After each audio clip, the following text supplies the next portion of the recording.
आप सभी को मेरा नमस्कार। मैं एस्ट्रोलॉजर अवनीश मिश्रा आप सभी के सामने हाजिर हूँ दूसरे अध्याय के साथ शिव पुराण में।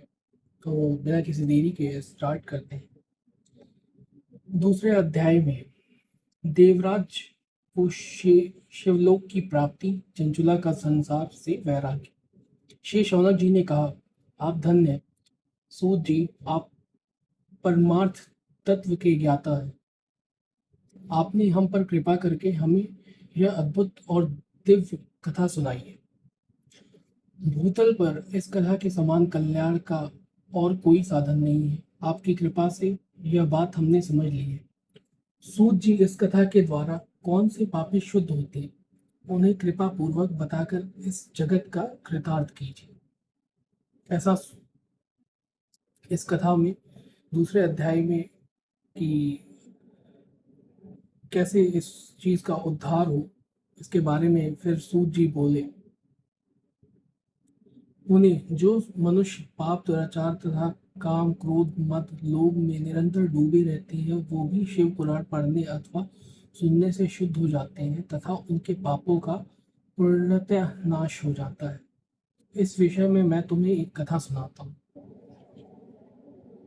बाकी मुझे कुछ एक्सप्लेन करने की ज़रूरत तो नहीं है, क्योंकि मैं जो भी पढ़ रहा हूँ वो हिंदी में ही पढ़ रहा हूँ और हिंदी में आपको आप तक इस शिव पुराण को सुना रहा हूँ।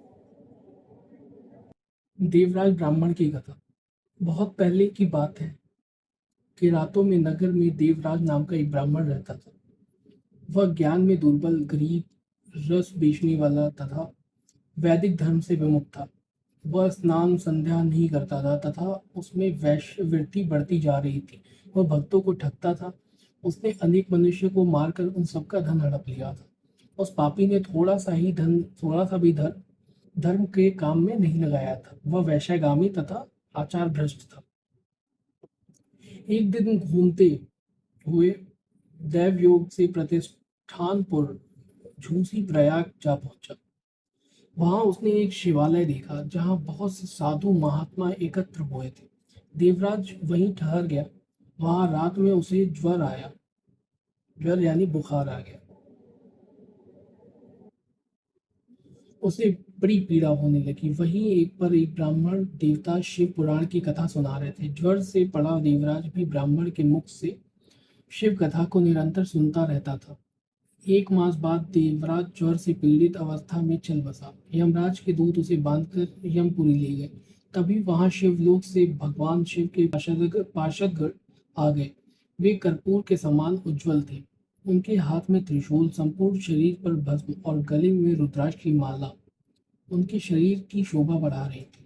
उन्होंने यमराज के दूतों को मार पीट कर देवराज को यमदूतों के चंगुल से छुड़ा लिया और वे उसे अपने अद्भुत विमान में बिठाकर जब कैलाश पर्वत पर ले जा रहे थे तो यमपुरी में कोलाहल मच गया, जिसे सुनकर यमराज अपने भवन से बाहर आ गए।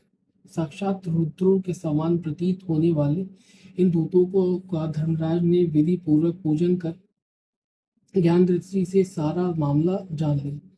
उन्होंने भय के कारण भगवान शिव के दूतों से कोई बात नहीं पूछी। तत्पश्चात शिवदूत देवराज को लेकर कैलाश चले गए और वहां पहुंचकर उन्होंने ब्राह्मण को करुणावतार भगवान शिव के हाथों में सौंप दिया। शौनक जी ने कहा, महाभाग सूत जी, आप सर्वज्ञ हैं। आपके कृपा प्रसाद से मैं कृतार्थ हुआ। इस इतिहास को सुनकर मेरा मन आनंदित हो गया। अतः भगवान शिव में प्रेम बढ़ाने वाली दूसरी कथा भी कही।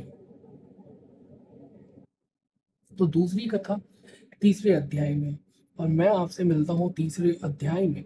अब इस अध्याय को उतना लंबा नहीं करते हुए आपसे आज के लिए विदा लेता हूँ और तीसरे अध्याय में हम बात करेंगे बिंदु ब्राह्मण की कथा। तो इसी के साथ मिलते हैं अगले अध्याय में। आप सभी को मेरा नमस्कार। धन्यवाद।